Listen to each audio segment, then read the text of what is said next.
Hello and welcome to episode 23 of Total Drama Multiverse Reloaded. This is our final five episode, and I want to start this final five episode by saying that I will no longer be taking challenge suggestions for the remainder of the season, and that's mainly just because honestly, I want to have full control over these last few episodes. We're on episode 23. If we're including the bonus episode, there should be 29 or 30 episodes, and I really want to have full control so that I can make them the best they can be. But at some point after season 3 starts, which will probably be around December, like early December, around that time, I'll once again open up challenge suggestions, maybe on like episode 3 or 4. So, yeah, let's get into our pre-challenge section. And in our pre-challenge section, we'll quickly go over the final dynamics because we're really coming to the end of the season. And so obviously, Ezekiel and Patrice are our power couple. They're both pretty strong physically. Patrice is a really good, like, street smart kind of character, physically well kind of character with her brain, like unlike Ezekiel, who's kind of like all brawn, no brain. Patrice is like mostly brawn, but there's some brain in there too. She's not an idiot like Ezekiel is. And then as for the other side, even though they're power couples, they're technically not majority right now. Sky is not doing great, but she's still easily the most powerful character this show's ever seen. She's got all this stuff with the 0 point and just everything physical and mental too. She's really good at. She's just not in the best emotional state right now. Now, as for Ash, which is technically the person closest to her on the island, while they aren't as close as Patrice and Ezekiel, I think especially after last episode, after that challenge, when Ash found Sky and comforted her, they both formed a little bit of a closer bond. But Sky is clearly still not in a good mood today. And as for Mel's kind of sick of everybody. She really doesn't like a lot of people, so she's been trying to come up with a plan that's only best for her. She's trying to kind of go on her own, but as far as everyone knows right now, she's still more inclined to work with Sky and Ash, but she truly just believes that she wants to work for herself. So more on that in our post-challenge section, but obviously before that, we got to do our challenge section. And this is kind of what I was talking about with Sky. This challenge is Challenge 44. Why are you here? So I was originally going to use a challenge suggestion for this one, and I didn't because the only challenge suggestion I got wouldn't really work lore-wise, and I really wanted to do Why Are You Here, or a challenge like it, for a few reasons. One, so that I could prove why these final five deserve to be in the final five, mainly because there's Ash in here who hasn't done as much throughout the season because he's kind of just been under Daisy's spell. And then also because it helps with Sky. And remember, a lot of Sky's anxiety and sadness right now is that she came here believing that she'd finally be able to prove herself to her mother that she can be on her own, and then it was going well, but now most of the cast got annoyed with her and doesn't like her anymore. And she got in an argument with pretty much all her friends, and she ended up befriending freaking Daisy of all people. And she's, in her mind, she's failed as a leader. She's failed as a lot of things, even if that isn't exactly true. I mean, even in the past few episodes, when she saved Tristan there and almost sacrificed her immunity win, like, that was a really noble of her, because she still is a leader and a great person at heart, but she's just not doing well with her anxiety. I will say that she physically definitely still has earned her way up to the final five, though. She's easily won the most immunities out of every single contestant on this show so far, and also helped people along the way, helped other contestants. Like, she's ridiculously strong physically and is an insane physical threat. So as for Ash was kind of dragged here, but he's no pushover. He's physically pretty strong for a kid his age. He's definitely got skill. He's smart. He's got a lot of stuff from his journey to become the very best Pokemon trainer, obviously. So he's still really good at these, but kind of challenges. That will obviously I'll get to the actual challenges here in a second because it's a 4-stage thing. It's probably up on screen right now. But Ash definitely could get here in canon without being hypnotized if he did his own gameplay moves. As for Mel, Mel is more on the brawn than the brain. Same with Ezekiel, but I think that both of them have used their connections to help them get farther in the game as well. Mel in kind of a bad way with like Alice and all that, and while Ezekiel more in a good way. And then as for Patrice, she's kind of a jack of all trades, master of a few of them. So yeah, but let's start with stage 1. So stage 1, balance on wobbly poles over a mud pit while holding 2 heavy sandbags. First to fall is eliminated. So this is testing endurance and strength. We're going to go through endurance and strength, skill and patience, mental and speed, and then finally social. So for this, I think that everyone here would be able to hold the sandbags, which I guess they'd probably be, I don't know, wouldn't say like 50 pounds, 100 pounds, I don't know, something like that. Well, who do I think would probably not have any chance of losing this? I think Mel is fine, and I think Sky is fine. Now, as for the other 3, I think that all 3 of them would last quite a bit, but with the wobbling poles, I don't think Ezekiel has the balance for that. In fact, it's endurance, strength, and balance. I'll probably put that on the slide that y'all are seeing. So I think that he would end up falling. I think him and Ash are probably about the same strength-wise, and Patrice. But I think Patrice definitely and Ash are able to last longer just by not falling. And then Sky and Mel would do fine in this kind of challenge. So Ezekiel is our first one eliminated from this challenge. So then, who do I think goes next? I think in skill and patience, it's a slingshot accuracy course. I can't talk. Where you must hit 5 targets at different distances. Last one to hit all 5 is eliminated. So I think that in this one, the first person that immediately destroys everyone in this is Sky. And that's because Sky has her own personal assault rifle in the game of Origin, okay? Like, she's clearly good with aim. If she has her own personal assault rifle, that's considered one of the greatest assault rifles to ever exist. So, I think she's good aim-wise. Also, she's just been through a lot of experiences like that, living on the Fortnite island. Even if y'all don't play Fortnite, you'll know it's an 100-player battle royale. And that still partially holds true in this version of the storyline. The battle royale still happens, but I don't know if we'll ever get into that part of the story. Maybe not. So she definitely destroys everyone here, and I think this is where Mel starts to take notice of something. And she's already everyone's kind of in, but they've been so caught up in drama. But Mel's really starting to think, okay, Sky's power set is kind of ridiculous. Because not only has she won so many immunities, but she can just, she's had to have multiple of her powers banned on multiple occasions. And still won immunity on some of those challenges. So she can teleport, she can have super speed, strength, freaking transport through realities.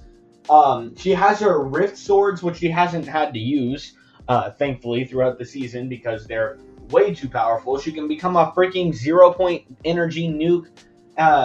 She's got her AR that we just talked about, and so much more. So Mel's starting to realize, wait, all of us other 4 are just basic humans, so we really need to get Sky out.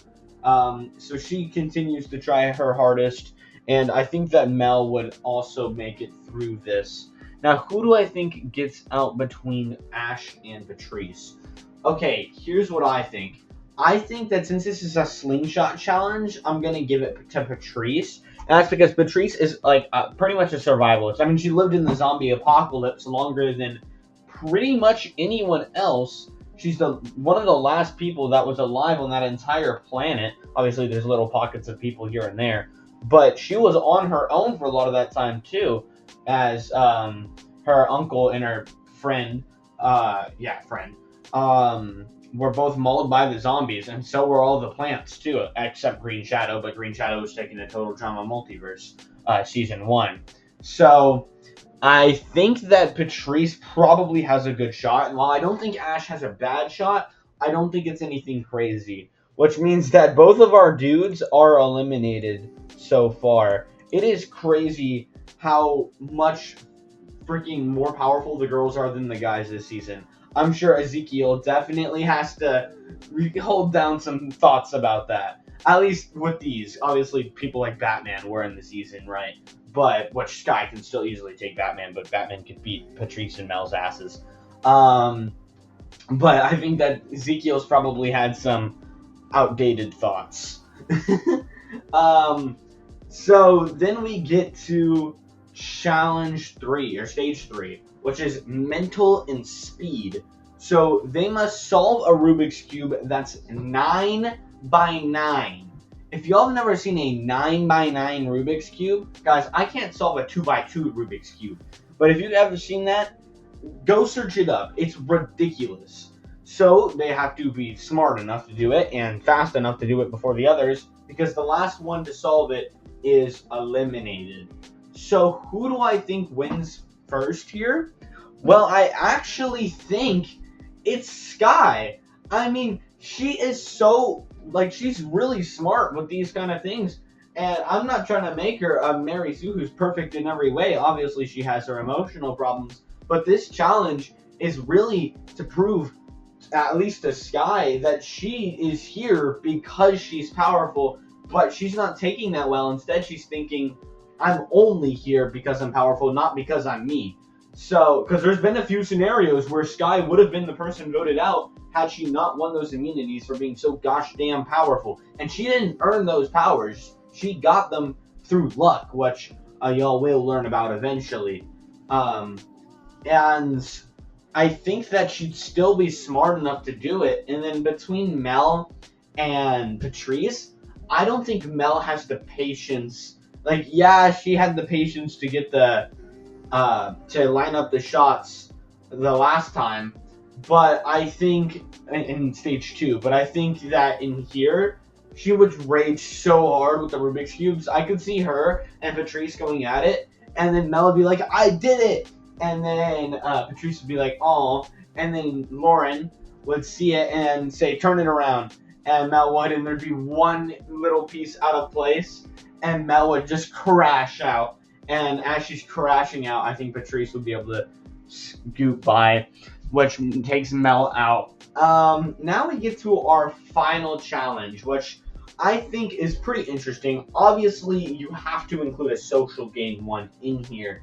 And I think this is going to be the final nail in the coffin for poor Sky, because this is the 3 eliminated contestants from the challenge vote for who wins immunity. So Ezekiel, Ash, and Mel. And Ezekiel obviously wants his girlfriend to win immunity. Ash goes for Sky. And while Ash and Sky think that Mel is going to vote for Sky, instead, I think Mel votes for Patrice, because she is realizing that she wants to get out Sky now before Sky just wins everything else and wins the season for free. So, yeah, Mel kind of screws over Sky here, giving Patrice the immunity and making Sky even more depressed. So, congratulations, Sky. So we can get to our post-challenge section. And for our post-challenge section, I think that Sky kind of just is closing herself off from Ash a little bit, which I think Ash is... I'm not really paying too much attention to that, because I think he's spending a lot of the time trying to figure out on his own why the hell Mel did that. Because as far as Ash and Sky were concerned, they had a final 3 lock. They were going to take out the power couple and have this be an easy dub.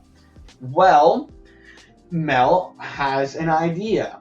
And that idea is the Dipper strategy. Basically, it's literally the same thing Dipper did last season.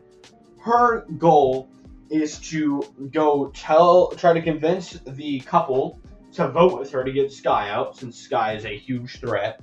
Then we get a desperate Ash to eliminate one of the couple members, and then she can pit Ash and either Patrice or Ezekiel, whichever one, against each other, and she can win it for herself.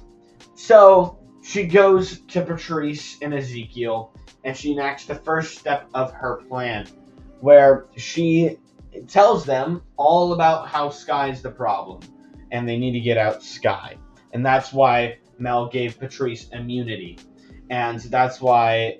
and Mel has some half-assed fake apology to the couple for getting out Tristan. Well, I think that this normally, if it was anybody else, this would work. Pretty much anybody else, outside of some of the best strategists like Batman or Sky herself. But I think that Mel didn't know what happened in Season 1. Obviously, the Season 2 contestants haven't watched Season 1, because Season 1 is only going to be... or all the seasons canonically are only released in Reality 37, okay? To a very confused audience. They're like, what the hell is going on? But it's still good TV for them. So they don't get all the lore bits, but they get the actual game show. But obviously Ezekiel was there. Ezekiel competed in Season 1 and was on the island for all the events. Same with Patrice and Sky, but not to the same extent. They don't really know all the little game moves. But they do know, like, Monica won, for example. Luz was in second, because of what happened between Luz and Patrice. Well, all that to say, Ezekiel takes Patrice aside and tells Patrice about what happened with Dipper, and basically explains that Mel is trying to do the exact same strategy, but in this scenario, if we were to fall for it, it would work way better than when Dipper did it, because both Patrice and Guy already hate each other. Ash doesn't really have a relationship, unlike with Luz and Monica, who are not too mad about each other. So Ezekiel's like, now I was going to go for Sky originally, but now I'm starting to think we need to go for Mel, because she will probably win the season if she executes this plan correctly.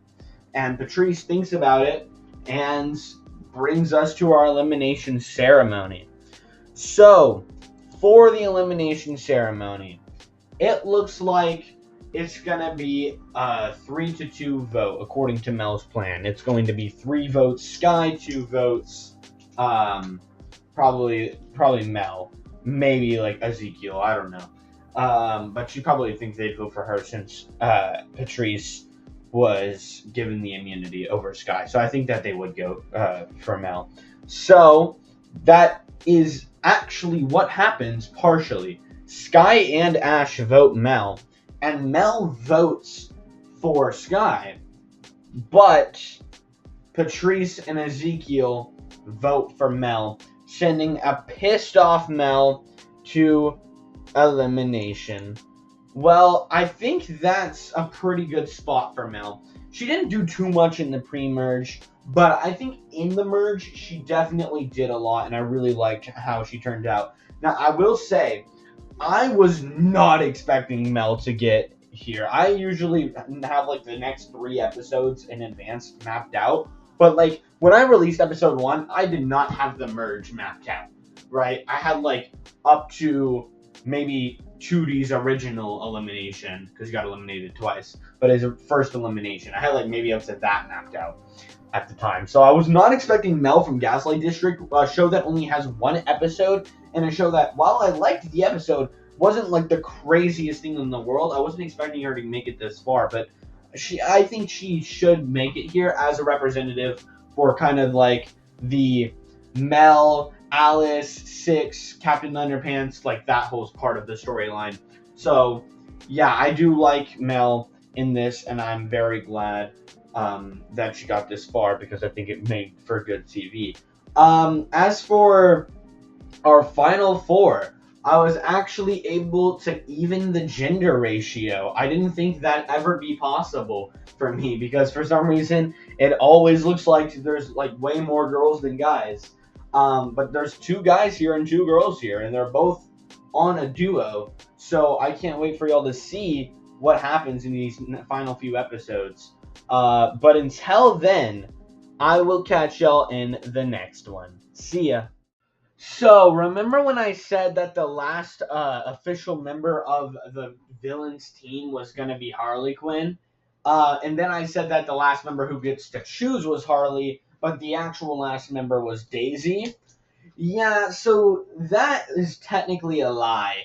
I decided to add another character to the insanely huge villains team because I've been getting into a new series recently. Well, I guess not series just yet, but something that came out recently, and I decided that it needed to be represented somewhere.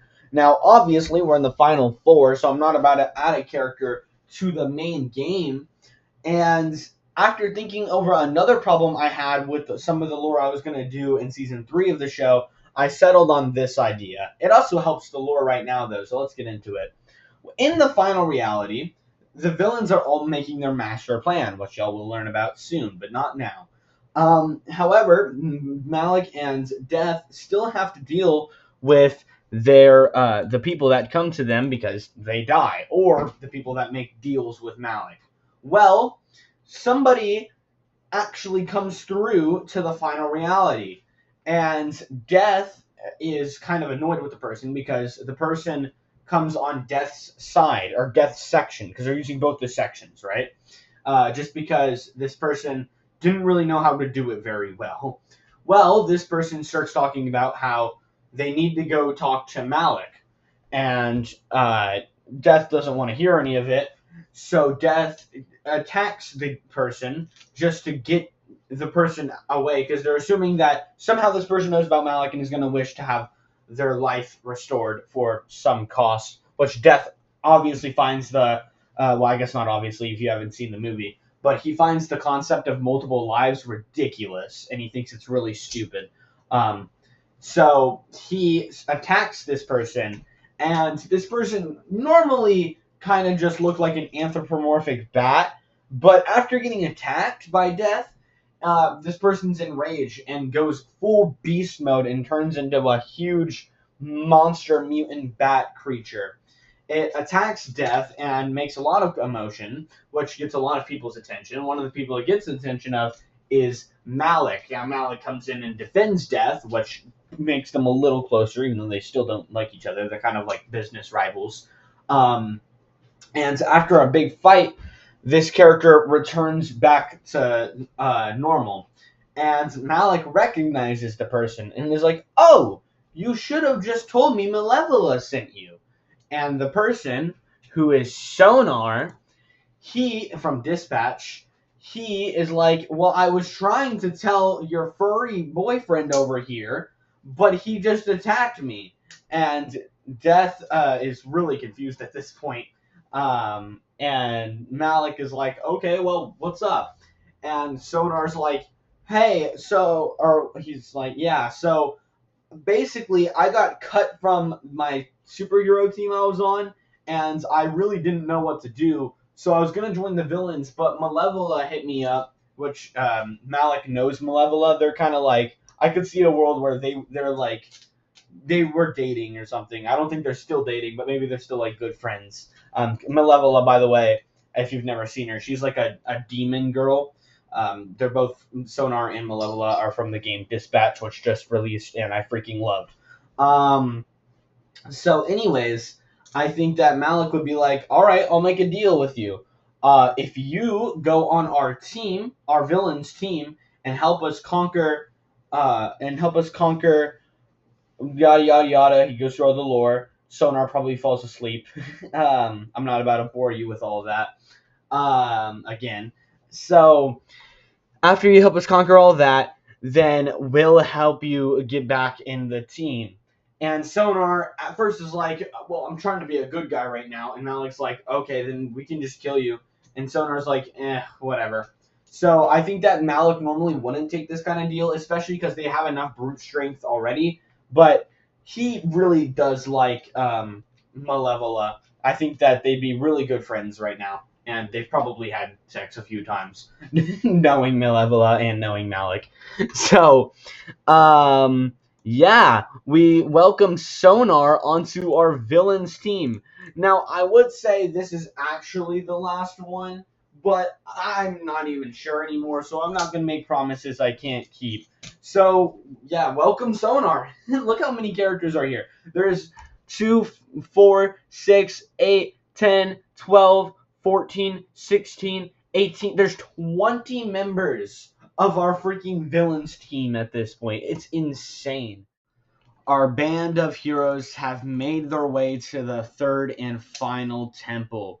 And when they get there, everything seems fine. Now, this is a strength-based temple, a temple that originally Anne and Marcy had no chance of completing it. But with Chris, Chef, Hope, Jones, Tails, Azuku, and Monica on their side, I think they'll do a little bit better. Now, that still leads to a very hard fight when they get to the final boss. The final boss is a huge rock monster, kind of golem thing, that protects the area where you're supposed to recharge the final stone. This whole temple is themed around power, right? It's supposed to be Sasha's temple. Well, obviously they don't have Sasha.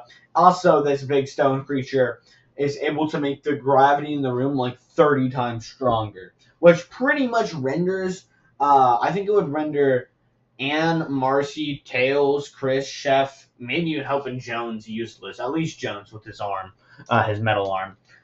Well, it doesn't. We still have Azuku because he's just strong enough, and we still have Monica because she can glitch around.